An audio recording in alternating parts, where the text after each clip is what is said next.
Vamos começar falando um pouquinho sobre a autora, a irmã Miriam Joseph.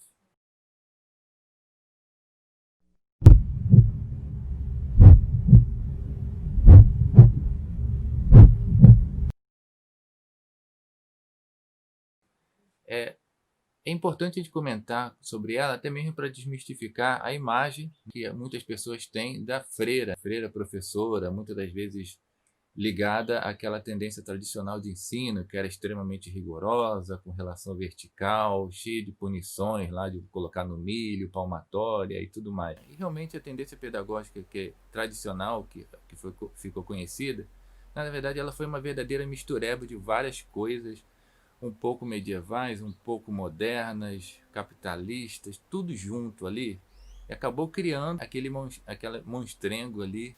Então, nesse sentido, eu acho que é até importante para separar aí tendência tradicional de tendência clássica, educação clássica, por assim dizer. Quando a gente pensa então na tendência tradicional, a gente pensa logo naquelas freirinhas lá educando e exatamente educando da maneira mais rigorosa possível, assustadora, as freiras tipo com cara fechada, aquela coisa assim.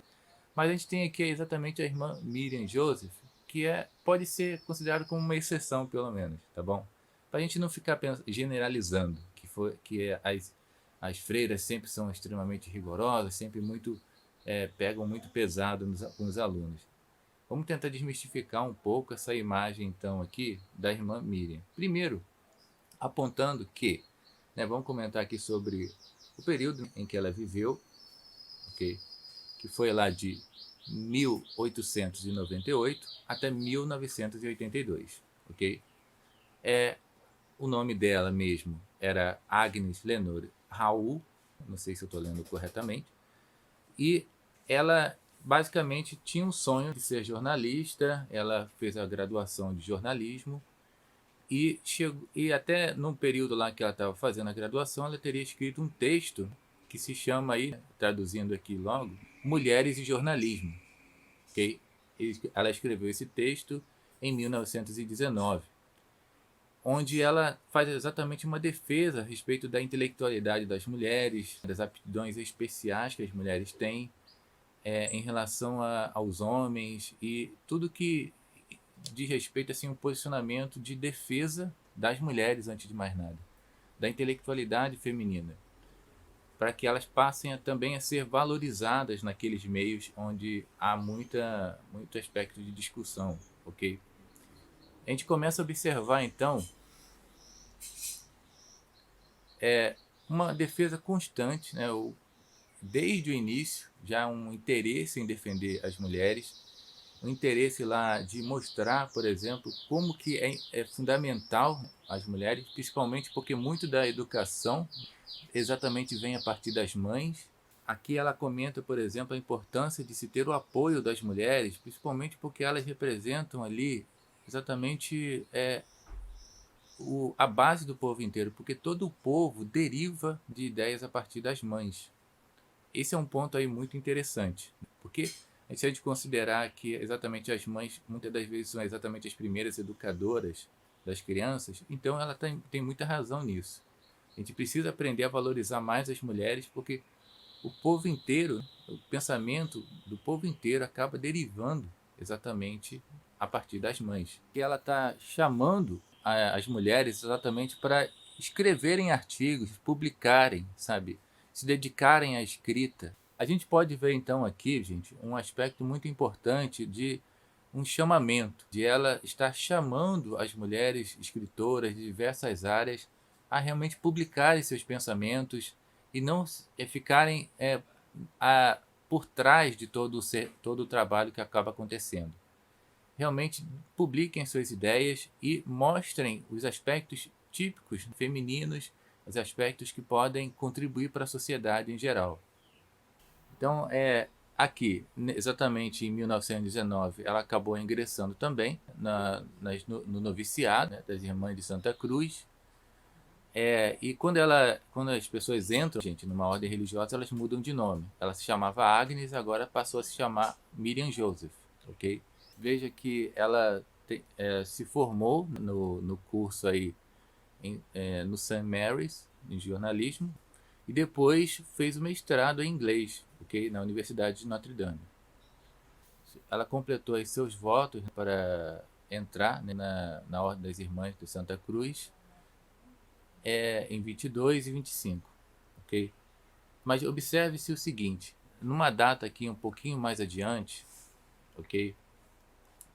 Veja que ela, assim, ela sempre se destacou, depois do seu mestrado e toda a sua formação, ela sempre se destacou porque ela lecionou sobre retórica, exatamente sobre gramática, composição, esse tipo de coisa, tá? Então ela sempre se dedicou a esse tipo de coisa, a escrita, e sempre evocando, chamando as mulheres para a escrita, para escrever os seus próprios pensamentos, ok? Uma vez que ela se dedicava integralmente lá, estudava muito a aspectos da retórica, aspectos exatamente da gramática, ela acabou sendo muito reconhecida naquele meio acadêmico por esses aspectos, já logo assim no início dos seus estudos. E observa-se o seguinte, aqui na data aqui de uma data significativa, né, porque foi uma sexta-feira aqui de 8 de março, veja aí, no Dia Internacional da Mulher. Houve lá uma palestra sobre as artes liberais, proferida por Adler. E nessa data de 8 de março acaba acontecendo então uma coisa razoavelmente curiosa, né, que é o seguinte, houve uma palestra sobre as 7 artes liberais e nessa palestra foi perguntado se era possível aplicar as 7 artes liberais ainda em pleno século XX. O que acontece, gente? Quando foi feita essa pergunta, as pessoas simplesmente olharam para a irmã Miriam Joseph. Todo mundo se imagina aquela cena, todo mundo olhando, né, simplesmente para Miriam. Por quê? Porque ela era realmente já uma autoridade nisso, como eu tenho falado aqui, e ela acabou realmente sendo apontada como uma possível professora. Depois ela foi estudar com o Adler, e esses estudos acabaram surtindo alguns frutos, que foi exatamente o início de aulas realmente na universidade, lá em algumas universidades como a de St. Mary, que ali ela basicamente ensinava para várias, principalmente para as mulheres, e acabou trazendo o estudo para a universidade lá em questão onde tinha sido feita a palestra. Então ela acabou se dedicando a formar aí uma espécie de cursinho de preparação para a universidade de 2 semestres, que era dado sempre nos 2 primeiros semestres de qualquer graduação dessa faculdade católica. Em algumas faculdades católicas isso acabou acontecendo. Uma espécie de 2 semestres eram dedicados a estudar as artes liberais. Lembrando, né, como a gente já comentou aí, que as artes liberais elas são estudadas realmente de uma forma tardia, quando os alunos já tinham lá, os estudantes já tinham, sei lá, 15 anos, 20 anos, a moda mais ou menos aí do Emílio de Rousseau. Mas o que acontece? Esse estudo, então, ele é um pouco tardio, então, para os moldes contemporâneos, isso só vai se associar ao período exatamente da faculdade, onde que as pessoas já têm maturidade, estão exatamente nessa faixa etária. Então a aplicação do Trivium, a princípio, foi desse livro, né? Esse livro é uma espécie de manual que foi exatamente a base para esse cursinho de 2 semestres, que era início da graduação, dedicado exatamente a reconstituir o que seria o Trivium. Imagina então vários cursos, e então nos 2 primeiros semestres desses cursos você estudava lá o Trivium, tá? E como não existia nenhum texto propriamente, ela mesma escreveu lá uma espécie de manual, né, que corresponde a esse livro aí que nós estamos lendo agora. Ela, assim, basicamente organizou o que seriam em 2 semestres, 5 aulas por semana, algo desse tipo, e que ela simplesmente, durante esses 2 semestres, introduzia os alunos nas 3 artes liberais ali básicas, as artes da linguagem, que envolve exatamente o Trivium. Então esse livro ele envolve já um relato de experiência, por assim dizer, de uma educação que aconteceu aí entre 1935 e 1960, tá bom? valha então essa consideração a respeito do livro. A gente tem exatamente aquela imagem da freira que é muito rigorosa, mas eu acho que vale a pena de comentar uma coisinha aqui, tá? Que é a imagem que ela acabava tendo.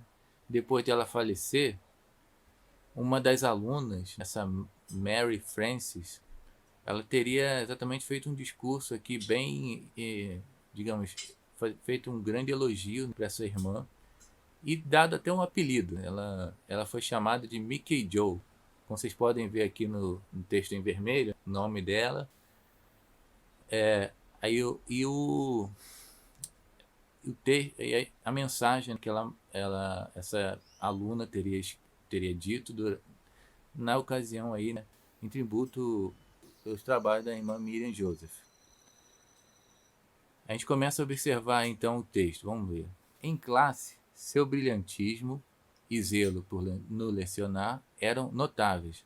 A irmã Mickey Joe, veja aí o apelido, né? A irmã Mickey Joe, era mestre perfeccionista, capaz de inspirar até mesmo a estudante mais relutante a estender seu intelecto e perseverar no caminho do aperfeiçoamento. Ainda que eu mesma fosse uma estudante apenas mediana, a irmã acreditava que eu poderia estender não apenas o meu intelecto, mas também minha habilidade de escrita.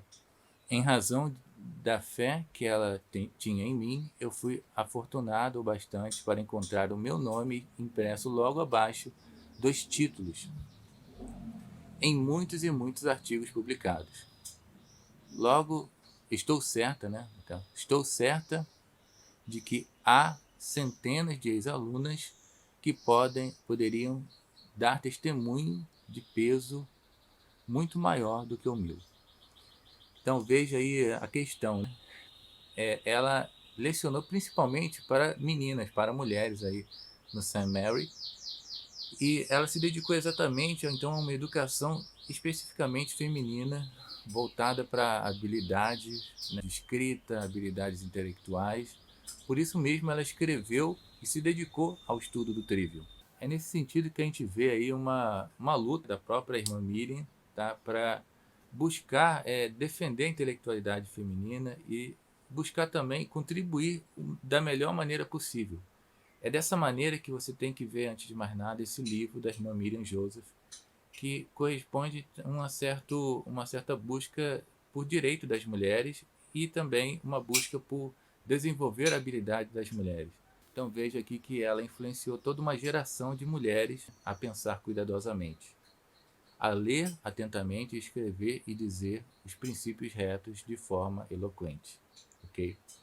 É nesse sentido que a gente começa a observar então uma apresentação, né, da irmã Miriam como uma pessoa que está muito dedicada às atividades realmente assim de defesa das mulheres antes de mais nada.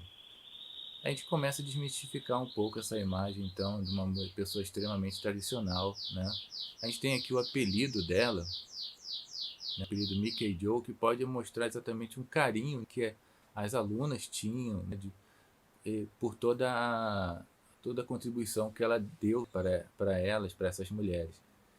Então a gente vê lá o Mickey Joe, né, é uma coisa mais carinhosa. Eu sei que existem aqueles apelidos que podem ser um pouco ofensivos, né? A gente quando a gente é adolescente lá na escola, a gente acaba apelidando os professores de uma maneira ofensiva, mas aqui a gente pode observar que esse apelido não tem uma conotação muito ofensiva, muito pelo contrário, tem aquela sensação assim de ser uma coisa exatamente de carinho em relação a essa irmã. Então você vê aí a imagem da irmã Miriam como uma pessoa que lutou por direito das mulheres, de escrita, direito intelectual das mulheres, por isso ela merece aí uma boa consideração também da nossa parte. Okay?